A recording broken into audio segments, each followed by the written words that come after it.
आपल्या आरामात जात्या. बघा मूर्तीच्या समोर काय आहे का? नाही आहे. मग म्हशीला गाडी लागणार नाही. बघा लागली नाही. म्हणून त्या मूर्तीच्या समोर काय आपल्या येता कामा नाही. त्या पद्धतीनं अंदाज येतो.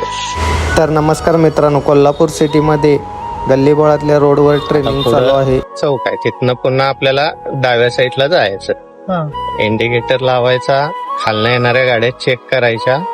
तुम्ही बघू शकता मॅडम फुल कॉन्फिडन्स मध्ये गाडी चालवत आहेत. मॅडमचे ट्रेनिंगचे फक्त 10 दिवस झालेले आहेत. मित्रांनो, आता बघू शकताय नातागोळी तालीम मंडळ ते नंगवली चौक सडाला टर्न आहे. एकदम अवघड इथे ट्रेनिंग चालू आहे. तुम्हाला ही गाडी शिकायची असल्यास एकदा ड्रायव्हिंग स्कूलला अवश्य भेट द्या. आपला पत्ता आहे Pawar colony, Pachgaon main road, Kolhapur. असेच ट्रेनिंग संदर्भातील व्हिडिओ बघायचे असतील तर आपल्या पेजला फॉलो करा.